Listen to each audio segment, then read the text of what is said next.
நம்மக்கிட்ட ஒரு LED strip இருக்குது. இப்போது இந்த எல்இடி ஸ்ட்ரிப்பில் பார்த்தீங்கன்னா இந்த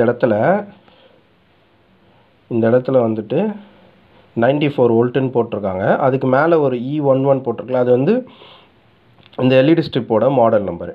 சரிங்களா? இப்போது இந்த ஸ்ட்ரிப்பில் என்ன ப்ராப்ளம்னா, இந்த ஸ்ட்ரிப்பு வந்து பல்பு வந்து எரியலை, இந்த எல்இடிஸ் எரியலை.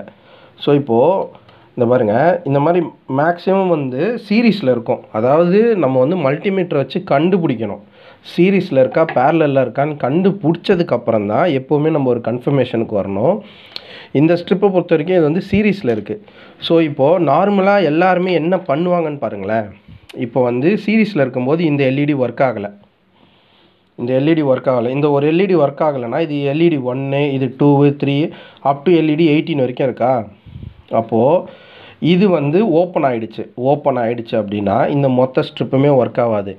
ஸோ நம்ம என்ன பண்ணுவாங்கன்னா, யூஸ்வலாக இந்த எல்இடியை ஷார்ட் பண்ணிவிடுவாங்க. அதாவது இந்த பாயிண்ட்டையும் ஷார்ட் பண்ணிவிடுவாங்க.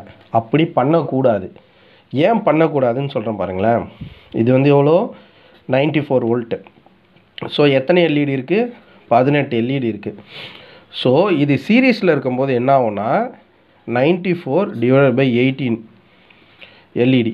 ஸோ அப்போ என்ன ஆகும்னா ஒரு 5.2, அதாவது ஒரு எல்இடிக்கும் அக்ராஸாக 5.2 வோல்ட் வந்து என்னாகும், ட்ராப் ஆகும். சரிங்களா?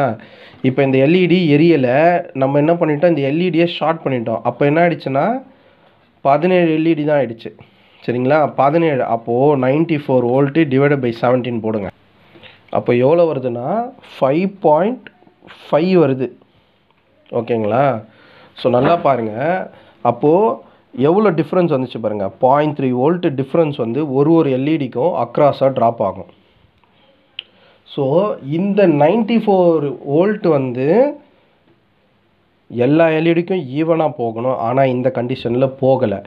ஸோ அப்போ என்ன அர்த்தம்னா, ஒவ்வொரு எல்இடியும் இது வந்து 0.3 தான் போகணும், இல்லை 0.5 ட்ராப் ஆகும், 0.75 ட்ராப் ஆகும், சம்டைம்ஸில் 1 வோல்ட்டு கூட ட்ராப் ஆகிறதுக்கு சான்சஸ் இருக்குது ஒரு எல்இடிக்கும் அக்ராஸாக. அப்போது ஒரு எல்இடியும் வந்து 5.2ல் வேலை செய்ய வேண்டிய ஒரு எல்இடி என்ன ஆகும்னா 6.2 வோல்ட்டில் வேலை செய்யும். அப்போது எல்இடி நீங்கள் ரெடி பண்ணி கொஞ்ச நாள் ஓடும், ஒரு 3 மாதத்துக்கு அப்புறம் மறுபடியும் மொத்த ஸ்ட்ரிப்புமே அவுட் ஆகிடும்.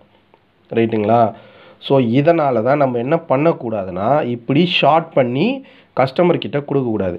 அதுக்கு பதில் ஒரு சின்ன ஒரு ஒர்க் இருக்குது. என்னென்னா, இந்த எல்இடியோட என்ன பண்ணணும்னா, இந்த எல்இடியோட வோல்டேஜ், மேக்ஸிமம் வோல்டேஜ் ட்ராப் எவ்வளோ, இதோட வேட்ஸ் எவ்வளோ அப்படின்னு நம்ம கணக்கு பண்ணிவிட்டு அந்த இடத்துல இதுக்கு ஈக்குவலண்ட்டாக ஒரு ரெசிஸ்டரை ட்ராப் பண்ணணும். அதாவது என்னென்னா, இப்போது இந்த எல்இடிக்கு அக்ராஸாக 5.2 வோல்ட்டு ட்ராப் ஆகுதுல்ல, அப்போது 5.2 வோல்ட்டு ட்ராப் ஆகிற மாதிரி இந்த இடத்துல ஒரு ரெசிஸ்டரை போட்டுடணும். என்ன பண்ணிடணும், இந்த இடத்துல ஒரு ரெசிஸ்டரை போட்டுடணும். அப்போ பாருங்களேன், அப்போது 5.2 வோல்ட் வந்து இந்த இடத்துலையே ட்ராப் ஆகிடும்.